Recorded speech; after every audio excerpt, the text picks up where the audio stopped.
नमस्कार किसान साथियों, मैं आपका दोस्त नरेंद्र पोरवाल आपके अपने YouTube चैनल देश की शान हमारे किसान में आपका बहुत बहुत स्वागत करता हूं। किसान साथियों, आज के युग में खेती काफ़ी खर्चीली हो चुकी है और हम सही समय पर सही फसल का चयन करके नहीं लगाते हैं तो उसमें हमें काफ़ी लंबा घाटा भी हो सकता है। तो हमें ऐसी फसल का चयन करना चाहिए जो कि काफ़ी कम खर्चे में हो और उसकी बाज़ार में डिमांड भी अच्छी हो और वह काफ़ी अच्छे भाव पर बिक जाए। तो ऐसी ही फसल है मूँग की फसल, जिसकी कि काफ़ी ज़्यादा डिमांड रहती है और काफ़ी कम खर्चे में, काफ़ी कम मजदूरी में और काफ़ी कम समय में और काफ़ी पानी में, जो कम पानी में यह पक जाती हैं। तो इसके बारे में संपूर्ण जानकारी देंगे कि इसकी खेती कब कब की जाती है, बीज दर कितनी लगती है, खेत कैसे तैयार करना है, खाद कौन कौन सा डालना है, दवाइयाँ कौन कौन सी डालनी है, इसमें खरपतवार नाशक आपको कौन सी डालनी है, ऐसी तमाम जानकारी इसकी देने वाले हैं। इसमें बीज कितना लगता है, कितने दिनों में तैयार हो जाती है, बाजार में क्या मूल्य मिलता है, इसकी कौन कौन सी वेराइटियाँ बेस्ट होती है, ऐसी तमाम जानकारियाँ इसके बारे में हम देने वाले हैं।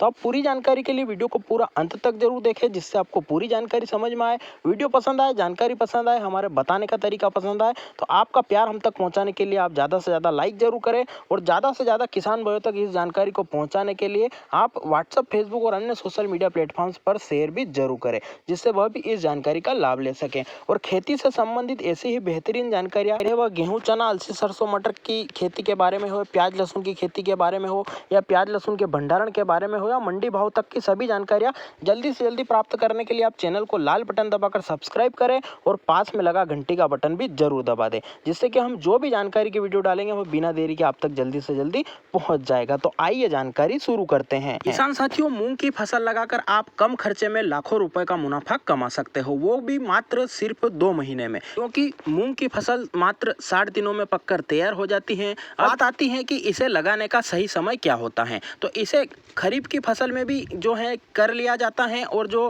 ग्रीष्मकालीन यानी कि गर्मी की जो फसल होती है उसमें भी इसे लगाया जा सकता है। खरीफ की फसल में इसे जब बारिश स्टार्ट होती है जून के महीने से कभी भी इसे लगा सकते हैं। बाकी गर्मी के सीजन में इसे फरवरी से लेकर अप्रैल के महीने तक लगा लिया जाता है, जिससे कि इसका काफ़ी अच्छा उत्पादन आता है और इस समय रोग भी कम लगता है। तो इसे फरवरी से लेकर आप अप्रैल के बीच में कभी भी लगा सकते हो। साथियों, सबसे पहले बात करें कि मूंग की खेती के लिए कौन सी मिट्टी उपयुक्त होती है, तो मूंग की खेती सभी जगह की मिट्टी में कर ली जा सकती है, पर जो दोमट मिट्टी होती है, जहां पर जल भराव की समस्या कम होती है, जहां पर जल भराव नहीं होता है, ऐसी मिट्टी और ऐसे खेत में इसका उत्पादन अधिक लिया जा सकता है। और जहां पर जल भराव की समस्या होती है वहां पर पौध गलन की और पौधे उड़ने की समस्या आती है। तो आप ऐसे खेत में लगाने की कोशिश करें जहां पर जल भराव ना होता हो, पानी निकल जाता हो। बात करें इसमें खेत की तैयारी की, तो खेत तैयार करने के लिए आपको 2 बार कल्टीवेटर की सहायता से खेत की अच्छी हकाई करनी होती है। उसके बाद इसे समतल बनाने के लिए, भुरभुरा बनाने के लिए आप रोटावेटर या पाटे की मदद से जो है खेत को भुरभुरा और समतल बना सकते हो।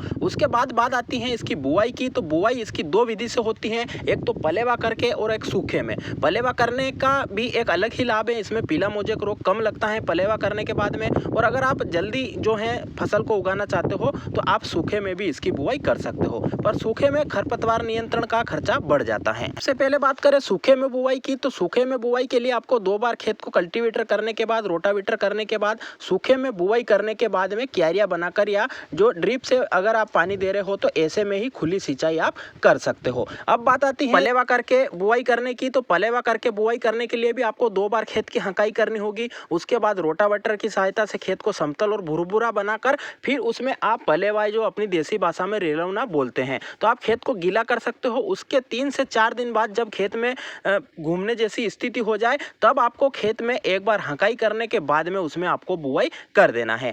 बुआई करने से पहले आपको इसमें कुछ खाद उर्वरक डालने होंगे और खरपतवार नाशक दवाई का स्प्रे भी आप कर सकते हो। खाद उर्वरक की बात करें तो आपको 2 बोरी सिंगल सुपर फास्फेट या कोई भी भू उर्वरक या भू सुधारक खाद ले सकते हो। 2 बोरी प्रति बीघा के हिसाब से इसमें आपको वह लेना है। उसके साथ में 1 बोरी प्रति बीघा डीएपी की मात्रा लेनी है, या आपके पास एनपीके 12-32-16 पड़ा है तो वह भी ले सकते हो। डीएपी के साथ आपको 20 किलो प्रति बीघा के हिसाब से पोटास की मात्रा भी देनी पड़ेगी। नाइट्रोजन की पूर्ति हम खड़ी फसल में करेंगे। अगर आप रासायनिक खाद नहीं डालना चाहते हो तो खेत की तैयारी के समय अच्छे से देसी खाद भी आप डाल सकते हो। देसी खाद वाली जमीन में या गोबर की खाद वाली जमीन में मूंग की खेती काफी अच्छे से होती है और उत्पादन भी काफी बम्पर उसका आता है। ये तो बात हो गई खाद उर्वरक की। अब अगर बात करें खरपतवार नियंत्रण की, तो वैसे आपके यहाँ पर अगर खरपतवार की कम समस्या है तो निंदाई गुड़ाई की सहायता से ही आपको खरपतवार नियंत्रण करना चाहिए। और अगर आपके खेतों में ज़्यादा ही खरपतवार उगता है तो फिर आप जो है प्री इमरजेंसी हेर्बिसाइड का उपयोग भी कर सकते हो, जिसको कि बुआई करने से पहले आप जब पलेवा कर रहे हो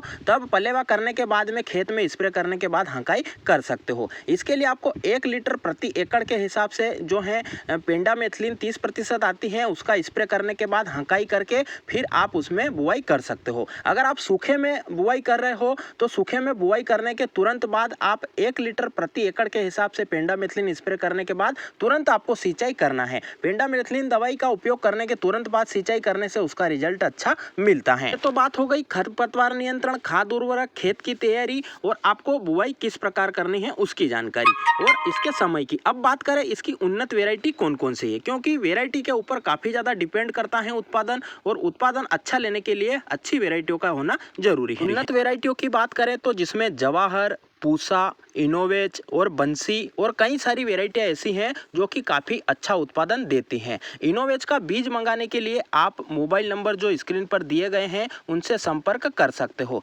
जिनके मोबाइल नंबर हैं 9993103901 9993103901। इस नंबर पर फोन लगाकर आप घर बैठे मूंग की वैरायटी आपके घर मंगा सकते हो। काफी वाजिब कीमत पर आपके घर बीज पहुंच जाएगा। उन्नत किस्म का चयन करके बुआई करने के बाद बात आती है सिंचाई की, क्योंकि पानी किसी भी फसल में जितना फायदा करता है गलत समय पर देने पर उतना ही नुकसान कर सकता है। तो इसमें कितनी सिंचाई की जो है आवश्यकता लगती है उसकी अगर बात करें तो इसमें 3 से 4 सिंचाई लगती हैं, जो कि अगर हम समय की बात करें तो पहली सिंचाई आपको जो है बुआई के 15 दिन के आसपास करनी है, और दूसरी सिंचाई जब फ्लावरिंग की शुरुआत होती है तब करनी है, यानी कि उसकी 35 दिन की अवस्था पर आपको दूसरी सिंचाई करनी है। तीसरी सिंचाई पूरे फूल जो है फलियों में कन्वर्ट जब हो जाते हैं तब करनी है, और लास्ट सिंचाई फलियां भराते समय आपको करनी है। यह सिंचाई का अंतराल और समय आपकी खेत की मिट्टी और आपके यहाँ की जलवायु के अनुसार अलग अलग हो सकता है। अगर आपके यहाँ पर टेम्परेचर ज़्यादा रहता है तो आपको दिन का अंतराल कम कर देना है। आपके यहाँ पर ठंडा मौसम है तो आप उसकी जो है सिंचाई अंतराल की जो दूरी है उसे बढ़ा सकते हो, क्योंकि कहीं भुरभुरी मिट्टी रहती है तो उसमें काफ़ी ज़्यादा जो है पानी की जल्दी आवश्यकता लगती है। बात करें सिंचाई के तरीके की तो आप फ्लड इरिगेशन भी कर सकते हो। अगर आपके यहाँ पर समतल जमीन है और जो है अच्छी मिट्टी है, उपजाऊ मिट्टी है, तो आप फ्लड इरिगेशन कर सकते हो। अगर पहाड़ी क्षेत्र पर या ऊंची नीची जगह है तो आप जो रेन पाइप या फिर जो स्प्रिंकलर सिस्टम वाला जो सिस्टम होता है उसके द्वारा सिंचाई कर सकते हो। अब बात आती है पौधे उगने के बाद खरपतवार नियंत्रण की। तो पौधे उगने के बाद 20 दिन के आसपास आपको इसमें निंदाई गुड़ाई करवानी है। निंदाई गुड़ाई का यह फायदा होता है कि मिट्टी हार्ड नहीं होती है, जिसके कारण पौधे की चाल अच्छी रहती है, और जो उसमें खरपतवार होते हैं उनके ऊपर मच्छर बैठते हैं, और अगर मच्छर को कंट्रोल नहीं किया जाए तो इसमें पीला मोजेक रोग आने की समस्या आती है। तो इसमें आपको बिल्कुल भी खरपतवार नहीं होने देना है। अगर आपके यहाँ पर ज़्यादा मात्रा में खरपतवार है 20 दिन की फसल में, तो आप इसमें जो रासायनिक दवाओं का उपयोग करके भी खरपतवार नियंत्रण कर सकते हो, जिसमें कि अडामा कंपनी की साकेत नाम से जो दवाई आती है उसमें 15 लीटर पानी में आप 80 ml दवाई डालकर स्प्रे कर सकते हो, जिससे कि एक ही दवाई से सभी तरह के खरपतवार आपके यहाँ पर समाप्त हो जाएंगे। पर यह दवाई का उपयोग आपको ज़्यादा खरपतवार होने पर ही करना है। कम खरपतवार होने पर आप जो है निंदाई गुड़ाई की मदद से ही कंट्रोल कर सकते हो। अडामा कंपनी के साकेत में टेक्निकल की बात करें तो इसमें इमिजिथाइपर होता है और प्रोपाक्विजोफॉप होता है, जो कि चौड़ी और सकरी दोनों पत्ती की खरपतवारों पर काम करता है, और एक ही दवाई से सर्व जो खरपतवार है उनका नाश किया जा सकता है। तो इसका उपयोग भी आप बताई गई मात्रा अनुसार 20 दिन की फसल में कर सकते हो, उसके बाद आपको नहीं करना है। किसान साथियों, खरपतवार नियंत्रण के बाद बात आती है रोग नियंत्रण की। तो इसमें कौन कौन से रोग लगते हैं अगर उसकी बात करें तो किसान साथियों इसमें रस चूसक कीट का अटैक रहता है, और जो पत्ते खाने वाले कीट होते हैं उनका अटैक भी होता है। तो उसके लिए हम एसाटामेप्रिड 20% पाउडर फॉर्म में जो दवाई आती है उसका स्प्रे करके मच्छर और रस चूसक कीटों पर नियंत्रण कर सकते हैं। मच्छर और रस चूसक कीटों पर नियंत्रण अगर नहीं किया जाए तो इसमें पीला मोजेक रोग आने का खतरा होता है, और अगर आपको कहीं पर पीले पड़ते हुए पौधे दिखाई दे रहे हैं तो आपको तुरंत स्प्रे करना चाहिए, और जो प्रभावित पौधे हैं उन्हें उखाड़ कर गड्ढे में दबा देना है, जिससे कि रोग फैले भूले नहीं। ये तो बात हो गई जो रोग नियंत्रण की। इसमें फफूंद रोग भी लगता है जिसे झुलसा रोग कहते हैं। तो अगर हम सही समय पर सिंचाई करते रहते हैं तो फफूंद रोग कम ही लगता है। फिर भी आपके यहाँ पर अगर फफूंद जनित रोग लगता है तो आप अच्छा सा कॉन्टैक्ट प्लस सिस्टोमेटिक फंगिसाइड लेकर स्प्रे कर सकते हो, जो कि काफ़ी कंपनियों के हैं। आप कोई सा भी अच्छा सा लेकर स्प्रे कर सकते हो। उसके बाद में इसके 2 महीने की जब फसल होती है, परिपक्व स्थिति जब इसकी होती है, तो इसमें जब फलियों का रंग सुनहरा होने लग जाए, काला काला होने लग जाए, उस समय आपको इसकी कटाई करवाकर थ्रेसिंग करवानी है। अब बात करते हैं इसका उत्पादन कितना आता है। तो किसान साथियों, अगर हम अच्छी खेती करते हैं, भूमि की उर्वरा क्षमता अच्छी है, तो इसका जो है 7 से 8 क्विंटल प्रति एकड़ तक भी उत्पादन लिया जा सकता है। अगर हम भाव की बात करें तो इसका भाव भी 9,000 से 10,000 रुपये प्रति क्विंटल मिलता है,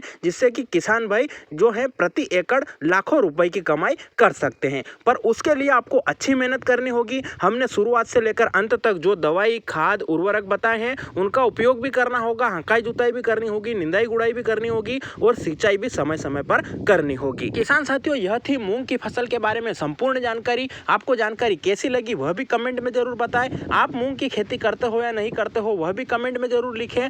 और किसान साथियों, अगर हमसे कोई जानकारी छूट गई है तो आप वह भी कमेंट में जरूर बता सकते हो। वीडियो को अगर आपने समय देकर पूरा देखा है तो जय हिंद कमेंट जरूर करें, जिससे हमें पता चल सके कि कौन कौन किसान भाई हमारी जानकारी को पूरा अंत तक देखते हैं। बाकी चैनल पर जाकर खेती से संबंधित प्याज लहसुन की खेती, प्याज लहसुन के भंडारण और सभी तरह की जानकारी डाल रखी है, आप वह भी जाकर देखें। उन्हें भी लाइक करें, शेयर करें और चैनल को सब्सक्राइब जरूर करें। फिर मिलते हैं नई जानकारी के साथ नए वीडियो में। तब तक के लिए जय हिंद, जय भारत, वंदे मातरम।